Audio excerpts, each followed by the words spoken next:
This is the last stage, let's say, of the Fool's journey. And in this little episode, the Fool meets the World card. This one, number 21, the last of the major trumps. So in some ways it's the end, but it's also a new beginning. Okay, because after the World, we go back to the beginning again. So all those months ago, we began with the Fool. And I'd like to do a little bit of recap here, because I began with the Fool facing to the left. And you have to wonder, did it really matter? Because some decks will show you the Fool facing this way, others he's looking straight at you, the reader. Other decks show the Fool looking to the right, or going in the direction of the right. And the question is, does it matter? And I think it does, even though I don't know if Waite intended this. But at the same time, I think that what's right has a way of actually happening. And the kind of thing I mean by that is, let's say you've been looking for something. Maybe you're reading in a book and you're trying to find a section and you can't find it. Then you give up, right? And then the book falls open at the passage you were looking for. That kind of thing happens often enough. And it's a bit like when we stop trying, when we just let it happen, when we let it go, then things have a way of working out or giving us what it is that we were looking for. So back then, I think it's important that the Fool is going this way, because in a horoscope, this line here is the horizon, right? And over here is sunrise, and over here is sunset. So the Fool, in a way, is going in this direction. He's going to a new beginning, to a sunrise point. And I think that's why it's important that the Fool is looking to the left. Later we're going to find, like you've got the other parts of a horoscope. Down here is midnight, and up here is noon. And that's going to be important in a few minutes when we look at the Wheel of Fortune card. So I think in a way the Fool's journey is about beginning a new day, or beginning afresh, right? And having new opportunities because it's a new day. At the same time, I'd like to say that this is what I'm saying right now, but for all of us, when we're reading cards, we should make sense of the card and the combination of cards depending on what we know right now. Okay, and what we know at any particular moment is going to change and improve. So it's important when you're reading cards to be flexible and move with your understanding and move with the changes that happen to your understanding.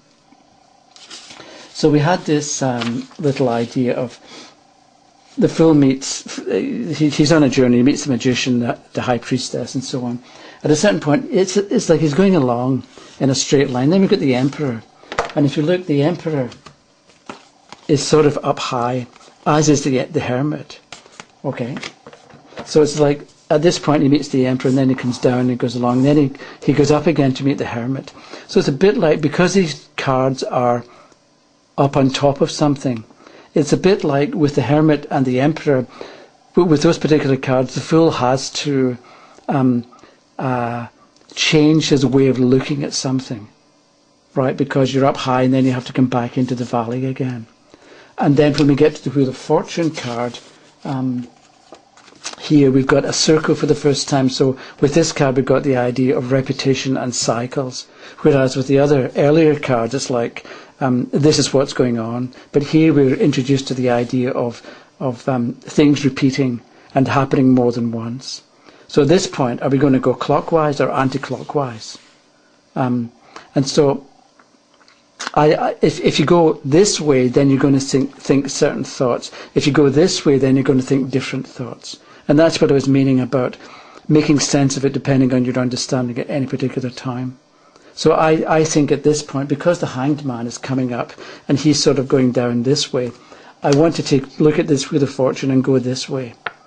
Partly because, if you remember, this is midnight, and because we've got the Devil and the Tower, which are black and dark, right? It sort of relates in some kind of a way to darkness and to midnight. And then up here is sunrise, and we've got the Sun and Judgment, which look like renewal and new beginnings. Okay, the World, Judgment, and the Sun it sort of ties in with the idea of going through midnight, coming up to sunrise again, and then emerging into the day and into the daylight where things are clear, where you can see more clearly, where you can see better.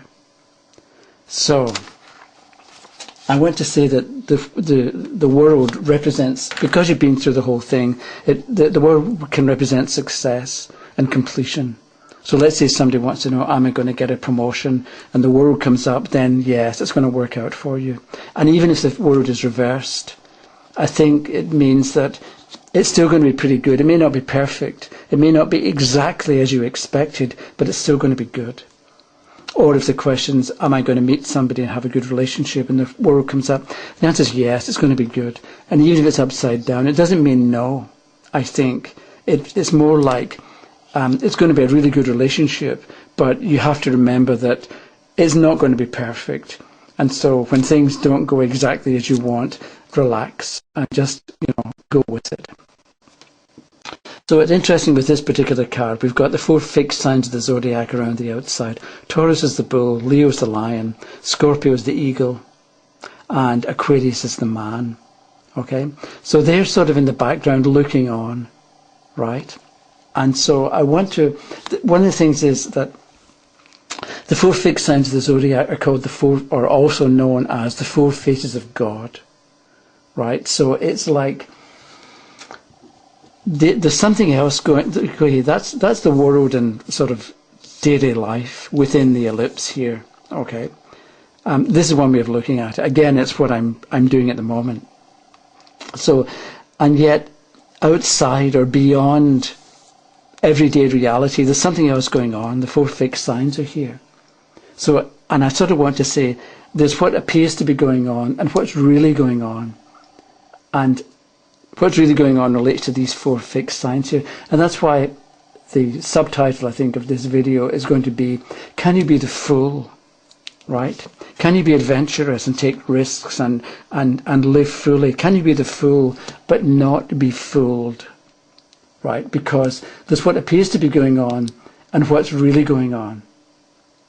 And can we live our lives and not be taken in by the appearance and not be taken in by what seems to be going on? So an example is in Thelma and Louise, the movie. Louise shoots and kills a fellow called Harlan who's assaulting her friend Thelma. And we discovered later that Louise herself had been assaulted in Texas years before. So at the moment that Louise kills Harlan, what's really going on, what appears to be going on, is she's defending her friend Thelma. What's really going on, though, is she's killing the fellow who assaulted her all those years ago. And I like that movie for various reasons, but it's well written and it's really quite observant about what's going on. So there's what appears to be going on and what's really going on. So maybe at this point the fool says, okay, I can understand that, but then he says to the woman, okay,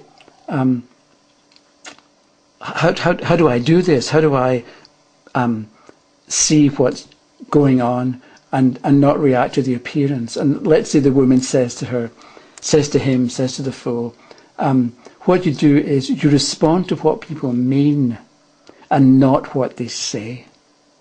Because somebody says to you, I hate you. What they really mean is, I hate me. Because there was anger within them to begin with, otherwise they wouldn't see it in you. So the first priority is to get the person calmed down, and that gives you a chance of a solution.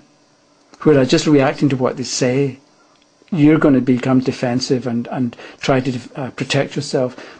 And it's really not necessary and really doesn't cause any kind of improvement. So there's cause and effect, right? So the cause is the anger within the individual, and the effect is saying, I hate you. So deal with the cause and you get a chance of success. And a similar related kind of thing is, let's say you want to do something and you tell a friend or you tell somebody, and they start telling you why it's not going to work, or, the odds are not in your favour, it's going to be very difficult to do. So when somebody says, you can't do that, what they mean is, I couldn't do it. So if you want to do something, figure out how you're going to get it done. And that's a lesson for the fool. You want to do something adventurous, something new, something that's never been done before. Figure out how you're going to do it. So figure out how to rather than why not. And you've got a chance of success. A little story about two monks. They're walking along, they were going from point A to point B, and they come to this river. And there's a beautiful young woman wanting to get across the river. So one of the monks picks her up and carries her across. And the two monks continue on their way. And after 3 days, the second monk says to the first one, "How could you do that?" And the first monk says, "Do what?" And he says, the second monk says, "How can you pick up that woman and carry her across the river? You know we're not supposed to have anything to do with women, especially not half-naked women." And the first monk says, "Are you still carrying her? I left her on the other side of the riverbank 3 days ago." And I like that, because the philosophy is, deal with it. If when something comes up, and this can be what I'm saying, the fool learns from the world card. There's cause and effect. Deal with, if something is happening, if you want to do something, get it done and move on. Because life is for living. And we're in life. The fool has the chance to live life fully. The question is, how fully or how foolishly are we going to live life? That's it for the moment. If you have comments or questions, send me an email. Bye.